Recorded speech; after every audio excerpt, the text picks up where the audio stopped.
Hello students, स्वागत है आप सभी का ऑनलाइन क्लासेस के अंदर। अपन आज पढ़ेंगे एल्कोहल पढ़ रहे थे। एल्कोहल के बारे में आज अपन ने उसकी रासायनिक अभिक्रियाएं देख रही थी, अपनी केमिकल प्रॉपर्टीज देख रहे थे कि किस तरीके से डायोल का अपन दूसरे कंपाउंड्स का निर्माण किया जा सकता है। अपन ने देखा इपॉक्साइड वगैरह का निर्माण किया जा सकता है। आज अपने पास जो इम्पोर्टेंट रिएक्शंस है वो होती है आपके पिनेकोल पिनेकोलोन रीअरेंजमेंट। ओके, तो ये इंपॉर्टेंट रिएक्शंस आपके केमिकल प्रॉपर्टीज के लिए। डायोल की अगर पूछा जाए कि कोई रिएक्शंस इंपॉर्टेंट होती है वो आपकी यही होती है, pinacolone pinacolone pinacolone. Okay, pinacol पिनाकोलोन।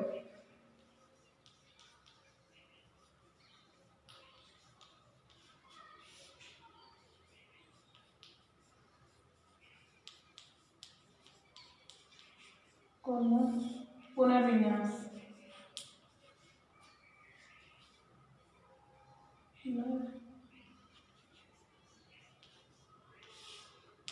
Okay, ये रिएक्शन देखने वाले ये होती क्या है। अगर डायोल की रिएक्शन अगर डायोल की रिएक्शन अपन किसी H2SO4 की प्रेजेंस में करवाएं तो अपने पास कोलोन बन जाता है, यानी कि उसका फॉर्मेशन होता है। ये एक रीअरेंजमेंट होता है। देखो, रिएक्शंस कितने प्रकार की होती है आपके, बहुत सी प्रकार की। एलिमेंट रिएक्शन हो गई। ये रीअरेंजमेंट क्या होता है कि उसी कंपाउंड के अंदर क्या हो, रीअरेंज हो जाए, कोई स्ट्रक्चर रीअरेंज हो जाए, उसे अपन रीअरेंजमेंट कहते हैं। मान लो कोई आपके पास कोई बेंजीन है, उसके ऊपर आपके पास फिनोल है, फिनोल के अंदर अगर पैरा पोजीशन पर कोई लगा हुआ ग्रुप है वो ऑर्थो पे चला जाए, यानी कि रीअरेंज होकर वो चला जाए, तो उसे कहा जाता है रीअरेंजमेंट, यानी कि वापस से अरेंज करना। रीअरेंज मतलब कि अरेंज है उसी को अपने वापस से रीअरेंज करें, उससे कहा जाता है रीअरेंजमेंट या पुनर्विन्यास कहा जाता है। अपन देख रहे हैं अगर कोई डायोल है, मान लो ये है CH3 OH CH3। इस तरीके से अगर कोई डायोल प्रेजेंट है अपने पास, इस डायोल की रिएक्शंस अगर अपन क्या करवाएं, H2SO4 की प्रेजेंस में करवाएं, कंसिस्टेंट H2SO4 की प्रेजेंस में करवा दे इसकी रिएक्शंस, तो क्या होगा, अपने पास पिनाकोलोन बन जाएगा। अपने पास किस तरीके से बनेगा, यहाँ क्या होगा CH3 CH3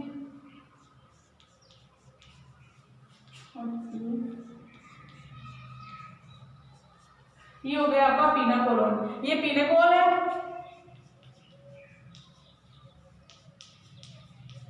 ये पिनाकोलोन।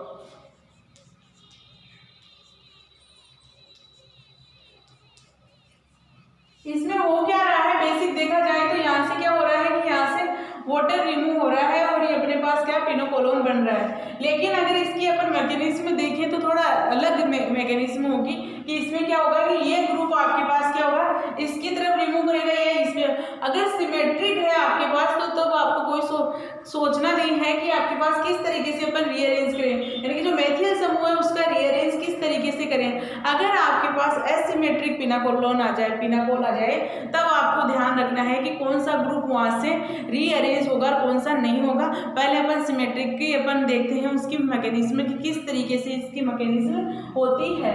यहां से क्या होगा, अपन इसकी मैकेनिज्म देखें तो ये रिएक्शंस हो गई, देख लो एक बार। अब देख रहे हैं अपन इसकी मैकेनिज्म।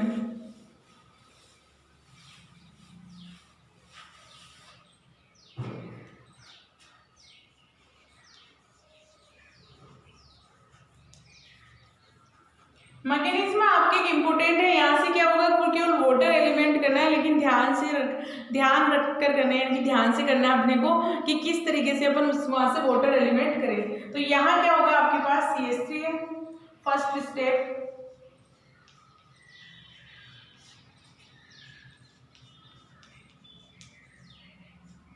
ये हो गया OH,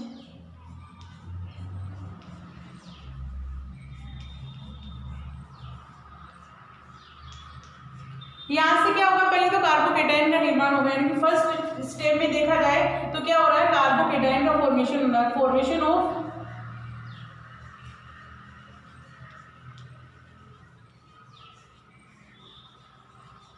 कार्बोकेटाइन। कार्बोकेटाइन इलेक्ट्रॉन ले जाने की क्षमता रखता है, तो माइनस OH। ओके, और यहाँ क्या हो जाएगा, कैटायन का फॉर्मेशन CH3,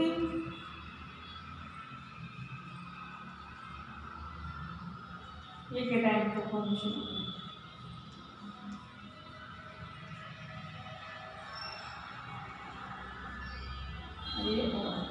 ये होगा। अब क्या होगा, आपके पास यहाँ रीअरेंज होगा। रीअरेंज कैसे कि अपन कह सकते हैं मेथिल समूह का क्या होगा, रीअरेंज होगा। यहाँ से क्या होगा, H+ रिमूव होगा। अगर यहाँ से H+ रिमूव कर दे अपने पास, तो ये बॉन्ड यहाँ आ रहा है, और अगर इसे मैं यहाँ इस तरीके से लिख दें तो कोई प्रॉब्लम नहीं होगी, CH3, और यहाँ आ जाएगा प्लस चार्ज। इस स्टेप को मैं ऐसे करती हूँ, पहले OH रहने देती हूँ, OH। इसे अगर इस तरीके से लिखते हैं CH3, CH3, और अगर इसमें प्लस चार्ज है तो यहाँ से क्या होगा, अट्रैक्शन हो सकता है, और यहाँ से क्या होगा, H+ रिमूव होगा। अगर ये यहाँ जाएगा तो यहाँ से अट्रैक्शन होगा, और ये ग्रुप वापस से यहाँ जाएगा, यानी कि ये बॉन्ड होगा जो यहाँ आ जाएगा आपके पास। तो ये कैसे बनेगा आपके पास, यहाँ से CH3, CH3, CH3, C, और ये डबल बॉन्ड। तो अपन इसे, यानी कि यहाँ से बॉन्ड ब्रेक हो रहा है, यहाँ फॉर्मेशन हो रहा है। जब बॉन्ड ब्रेक और बॉन्ड फॉर्मेशन होता है उसे डॉटेड लाइन से रिप्रेजेंट किया जाता है। अब क्या होगा आपके पास, यहाँ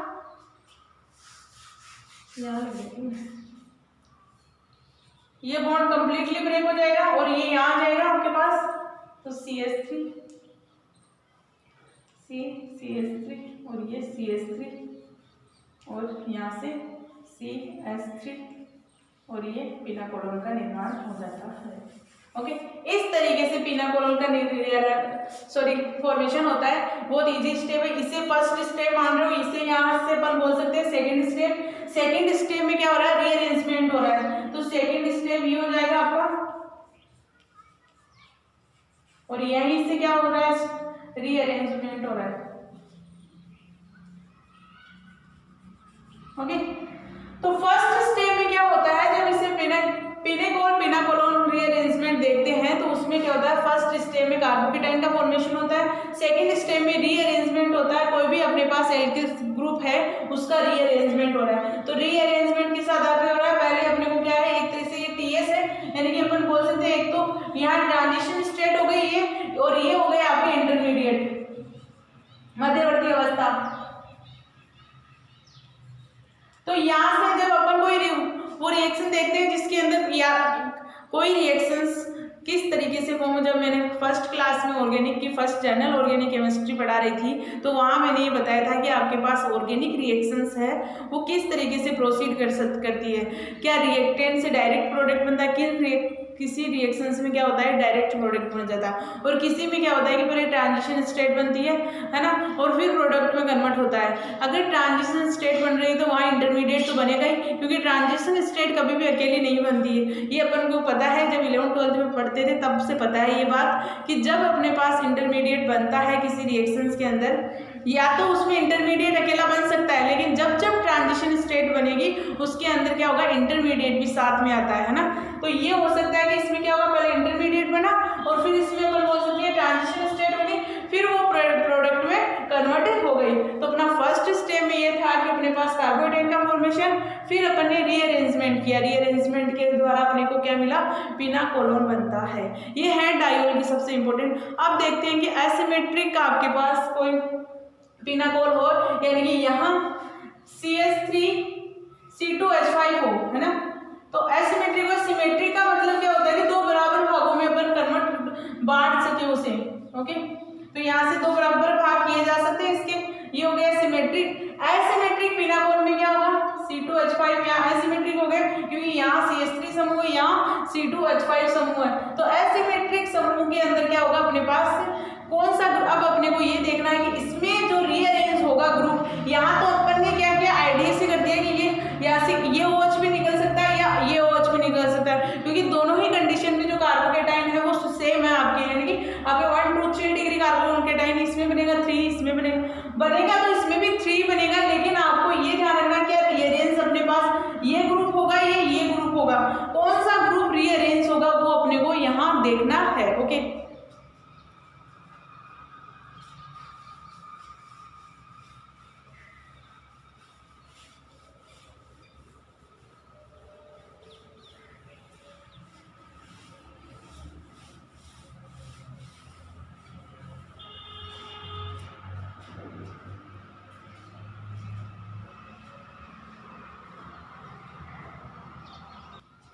अगर आपके पास एसिमेट्रिक पिनाकोल होता है तो क्या होगा आपके पास, मान लो ये है आपके एसिमेट्रिक पीएच यानी कि यह फेनिल कोई समूह है आपके पास OH और ये CH3 और ये हो गया CH3OH। तो इसमें क्या होगा, क्या ये ग्रुप माइग्रेट होगा, ये होगा, ये होगा, तो अपने पास कंफ्यूजन है। तो यहाँ ये होगा कि देखो इसका ऑर्डर अपने को याद रखना है कि इस ऑर्डर के अकॉर्डिंग ही होगा, क्योंकि ऑर्डर क्या है आपके पास, पीएच समूह पहले माइग्रेटरी ऑर्डर है ना, ये अभी कह सकते हैं प्रतिस्थापन ऑर्डर, विस्थापन ऑर्डर, विस्थापन है ना। तो पीएच होगा वो होगा सबसे, अगर कोई किसी के अंदर फेनिल समूह दिख रहा है आपको उसे माइग्रेट करवाना है। फिर अगर आपके पास क्या हो, टर्सरी एल्किल हो उसे करवाना है। फिर अगर आपके पास कोई भी हो सकता है एल्किल है ना, CH3 CH2, ओके, ये होगा, ये है आपका ऑर्डर, माइग्रेटरी ऑर्डर। तो यहाँ क्या होगा, फेनिल समूह सबसे पहले माइग्रेट होगा, तो यहाँ से क्या होगा, पहले OH, यहाँ से OH रिमूव हो जाएगा और यहाँ क्या बनेगा आपके पास COPH, ये रह गया, और ये क्या बन गया आपके पास CH3 और ये CH3 और यहाँ से हो गया आपके पीएच। ओके, इस तरीके से माइग्रेट होगा आपके पास पीएच समूह माइग्रेट हो रहा है इसकी तरफ, यानी कि सबसे पहले जो माइग्रेटिंग ग्रुप होगा वो फेनिल समूह होगा, फिर टर्सरी एल्किल होगा और फिर अपने पास क्या होगा, कोई भी एल्किल समूह होगा। तो ये होता है आपके पिनाकोल रीअरेंजमेंट। अब आपको बात ये है कि ये रिएक्शन इतनी इंपॉर्टेंट क्यों है, इसके यूजेस क्या है वो अपने को देखने हैं। ओके, देखो इसके यूजेस क्या है, पिनाकोलोन के यूजेस क्या है आपकी, एक तो सॉल्वेंट के रूप में यूज किया जाता है। जैसे अपन सॉल्वेंट देखते हैं कि ये ऑर्गेनिक सॉल्वेंट हो गया, इनऑर्गेनिक सॉल्वेंट हो गया, देखते हैं जैसे ऑर्गेनिक सॉल्वेंट में अपन मानते हैं कि बेंजीन हो गया, हेक्सेन हो गया, अपने पास अल्कोहल हो गया, ये इस तरीके से सॉल्वेंट होते हैं। इसी तरीके से ये भी सॉल्वेंट के रूप में यूज होता है किसी भी रिएक्शंस को प्रोसीड करवाने के लिए, अगर सॉल्वेंट के रूप में ले रहे हैं तो, है ना।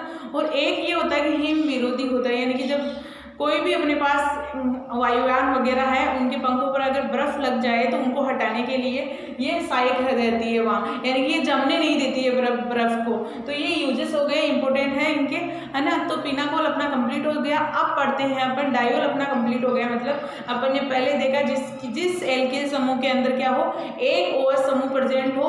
फिर अपन ने देखा कि डायोल वाला, अब ट्रायोल देखते हैं जिसके अंदर क्या हो, 3 OH समूह प्रेजेंट हो। जैसे अपन ग्लूकोज देखते हैं तो उसमें क्या होता है, 5 OH समूह होते हैं। तो इस तरीके से अपन आगे संख्या में बढ़ते जाएंगे कितने OH प्रेजेंट होते हैं। एक OH देख लिया, 2 वाला भी देख लिया, अब देखेंगे 3 ट्रायोल देखते हैं। ओके,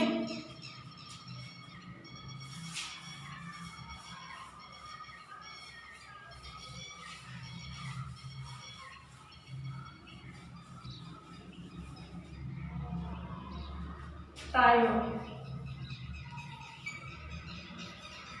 ओके, ट्रायोल के अंदर जैसे कि आपके पास कोई एल्किल समूह है जिसके अंदर क्या हो, 3 OH साथ में प्रेजेंट हो। ओके, ये अपन देखने वाले हैं किसमें बनता है, किस तरीके से इनका, फर्स्ट देखेंगे इनके निर्माण की विधियां। ओके, किस तरीके से इनका निर्माण किया जाता है।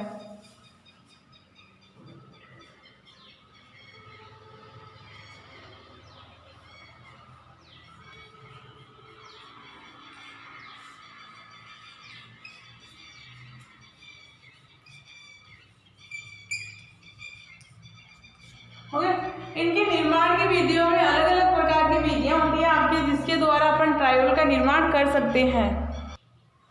निर्माण की विधियों में सबसे इम्पोर्टेंट मेथड है आपकी साबुन की निर्माण की क्रिया, यानी कि ट्रायोल से अपन ट्रायोल का निर्माण कर रहे हैं। वो किस तरीके से किया जाता है, साबुन का निर्माण करते हैं। साबुन के निर्माण में क्या लेते हैं, कोई ऑयल लेते हैं, वेजिटेरियन ऑयल होता है, कोई सा भी ऑयल ले लो, वेजिटेरियन होगा लेकिन वो है ना, यानी कि आप किसी का जैसे ऑयल कोकोनट का ऑयल ले सकते हैं। जब साबुन बनाया जाता है वो कोकोनट के ऑयल से बनाया जाता है। उसकी क्रिया एनेओस की प्रेजेंस में करवाई जाती है। एनेओस प्लस NaCl भी मिलाया जाता है साथ में। अगर इन्हें गर्म किया जाए, अच्छे से गर्म करते हैं तो साबुन का निर्माण होता है। साबुन के साथ साथ ग्लिसरॉल का भी निर्माण होता है। ग्लिसरॉल मतलब जिसके अंदर 3 OH प्रेजेंट होते हैं, उसका भी निर्माण होता है।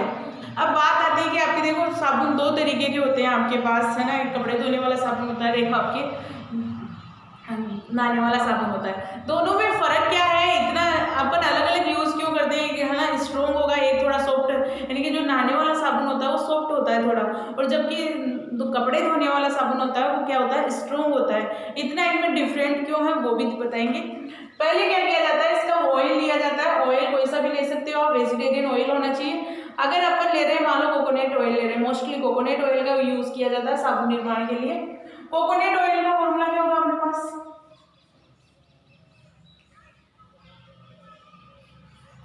यही होते हैं, एस्टर्स तो होते हैं। अगर इसे इस तरीके से ना लिखा जाए,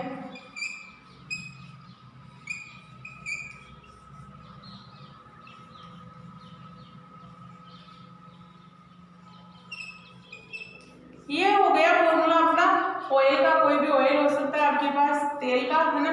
इसकी रिएक्शंस अगर एनेओज के साथ करवाई जाए, देखो एनेओज के साथ साथ NaCl भी मिलाया जाता है, यानी कि नमक भी मिलाया जाता है इसमें। एनेओज के साथ रिएक्शंस करवाएंगे तो क्या होगा, यहाँ से साबुन प्लस आपके पास ग्लिसरॉल प्राप्त होगा, यानी कि CH2OH, CHOH और CH2OH प्लस 3 आपके पास क्या हो गए, RCOON,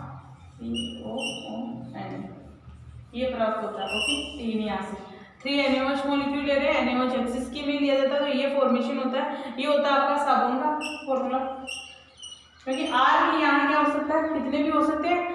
यहाँ देखो जब तेल के अंदर R की वैल्यू आपके 10 से भी ज़्यादा होती है, यानी कि 10 कार्बन से भी लंबी चेन होती है, सबको पता है। जब पेट्रोलियम पदार्थों की बात करती है, तेलीय पदार्थों की बात करते हैं अपन, तो वहाँ R की एल्किल समूह की चेन लंबी होती है यहाँ, ना। तो R की वैल्यू आपकी कितने भी लंबी हो सकती है, लेकिन सेम ही रहेंगे ग्रुप। अगर अपन ऑयल की रिएक्शंस NaOH की प्रेजेंस में करवा रहे हैं तो ग्लिसरॉल प्लस साबुन का निर्माण होता है। ग्लिसरॉल ये हो गया, अपन पढ़ रहे हैं ट्राईहाइड्रिक एल्कोहल भी कहा जाता है, ट्रायोल भी बोल सकते हैं। ट्राईहाइड्रिक मतलब 3 OH हो गए और एल्कोहल OH समूह को कहा जाता है। तो ट्राईहाइड्रिक OH का फॉर्मेशन भी होगा, साथ में अपने पास क्या हो गया, साबुन का निर्माण भी होता है, ये होगा ग्लिसरॉल।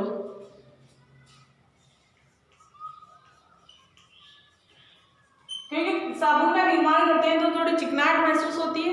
वो चिकनाहट किसकी वजह से आती है, ग्लिसरॉल की वजह से आती है। वो चिकना चिकना जो रहता है वो ग्लिसरॉल की वजह से ही होता है। अब इसके अंदर अगर थोड़ी खुशबू वगैरह, सेंट वगैरह, परफ्यूम या कोई आयुर्वेदिक औषधि मिलाकर इन्हें क्या, इनकी क्वांटिटी को बढ़ाया जाता है। क्वांटिटी का मतलब ये सब बोल सकते हैं कि इनकी जो भी होगी, इनकी प्रॉपर्टीज को थोड़ी बड़ा इंक्रीज कर देता है, कि कोई बैक्टीरिया से लड़ने के लिए मान लो नीम का यूज कर ले, है ना। तो इस तरीके से निर्माण किया जाता है साबुन का। अगर अपन NaOH की जगह KOH ले लें, KOH ले लें और NaCl की जगह KCl ले लें, तो अपने पास किसका निर्माण होगा, नहाने वाले साबुन का निर्माण हो जाएगा। एक तरीके से बोल सकते हैं सॉफ्ट साबुन का निर्माण, सॉफ्ट का निर्माण होता है। ओके, और जबकि यहाँ हार्ड सोप का निर्माण होता है, जो कपड़े धोने वाला होता है, जैसे ओसवाल, है ना। तो ये है साबुन प्रणाली की निर्माण की विधि। साथ में अपन कह सकते हैं कि ट्राईहाइड्रिक की निर्माण की विधि भी हो गई अपने पास। ओके, तो जो चिकनाहट होती है, फिर से बताती हूँ, जब भी साबुन आप चिकना चिकना लगता है वो ग्लिसरॉल की वजह से लगता है, क्योंकि इन्हें दोनों को अलग तो करते हैं। जब बनने के बाद साबुन बनाया जाता है, मान लो आपने साबुन ले लिया, कोई तेल ले लिया, तेल के अंदर अपने NaOH की पैलेट्स डाली, उसे गर्म किया अच्छे से। जब तक गर्म करते हैं, दोनों को अच्छे से गर्म किया जाता है, साथ में उसको क्या है, NaCl मिलाया जाता है। NaCl से क्या होता है, वो थोड़ा गाढ़ा बना जाता है उसके अंदर। ओके, तो NaCl मिलाते हुए थोड़ा गाढ़ा हो जाएगा। गाढ़ा होने के बाद में इसे छान लेते हैं। छानने के बाद में कुछ ग्लिसरॉल तो निकल जाता है, लेकिन कुछ थोड़ी मात्रा उसमें प्रेजेंट होती है, उसकी वजह से वो चिकना हो जाता है और इस तरीके से साबुन का निर्माण हो जाता है। ओके, तो अब अपन देखेंगे नेक्स्ट ट्राई बनाने के मेथड प्रोपेलिन से देखेंगे। ओके, देख लो एक बार।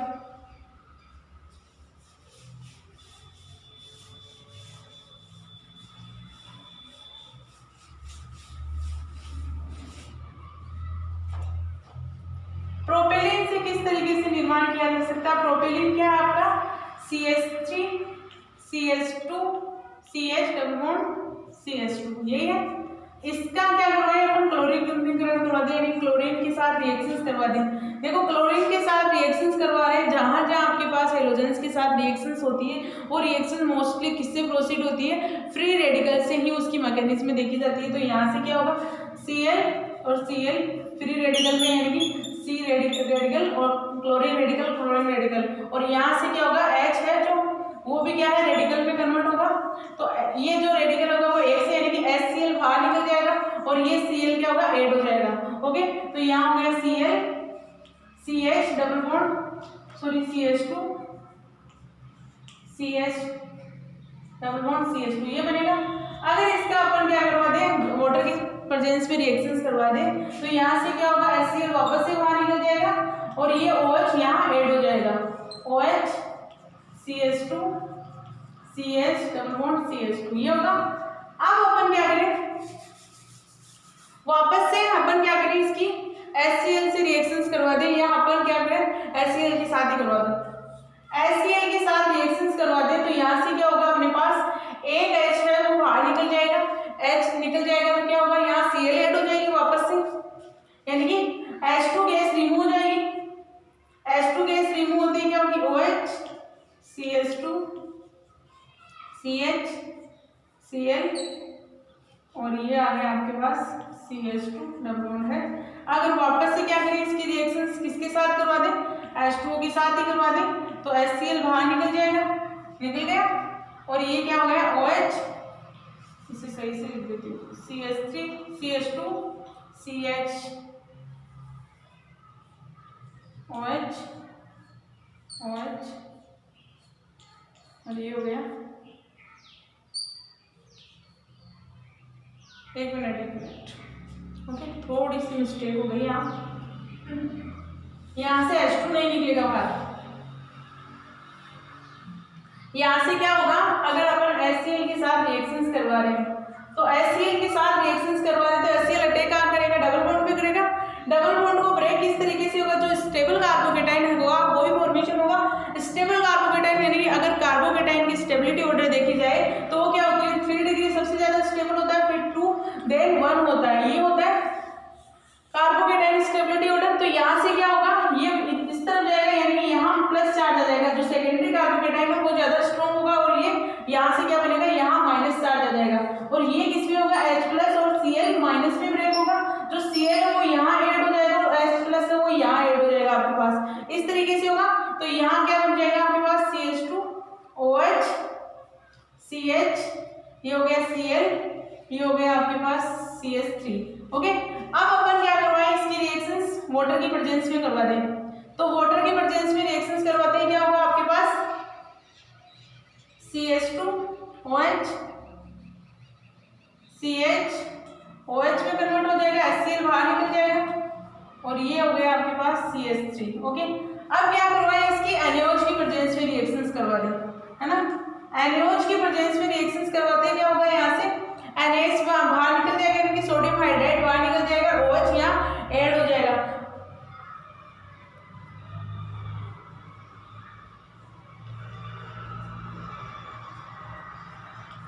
ओके, इस तरीके से आपके OH CH2 OH इस तरीके से आपके क्या है? ट्राइओल का निर्माण है, ट्राई हाइड्रिक एल्कोहल का निर्माण होता है। फर्स्ट अपन ने देखिए साबुन का निर्माण, यानी कि साबुन से, यानी कि साबुनीकरण देख लिया। नेक्स्ट देख लिया अपन ने इसका अगर प्रोपेन का क्या करवाएं? अपन क्लोरीन के साथ रिएक्शंस करवाएं, फिर वाटर के साथ, HCl के साथ, इस तरीके से रिएक्शंस करवा के अपने को ट्राइओल का निर्माण होता है। ओके, देख लो एक बार।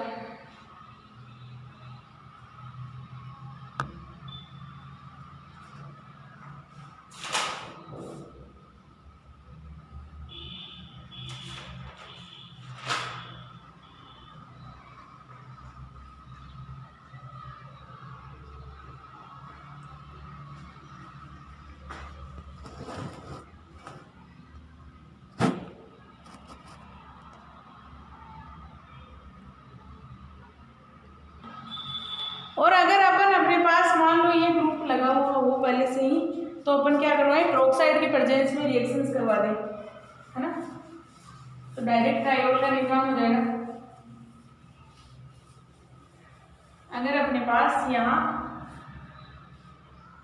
2 यहाँ OH है, पहले से अपने पास एक OH समूह प्रेजेंट है, उसकी रिएक्शंस अपन क्या करें, पेरोक्साइड की प्रेजेंस में करवा दें। पेरोक्साइड की प्रेजेंस में करवाते हैं, ये बॉन्ड ब्रेक होगा, बॉन्ड ब्रेक होगा तो यहाँ से OH OH मिलेगा अपने को, तो ये क्या हो जाएगा, अपने पास ट्रायोल का निर्माण हो जाएगा। ये OH CH, ये हो गया OH और ये हो गया CH2OH। ओके, तो ये हो गया अपने पास वापस से ट्रायोल का निर्माण। इस तरीके से अपन ट्रायोल का निर्माण कर सकते हैं। ओके, आज के लिए काफ़ी है इतना।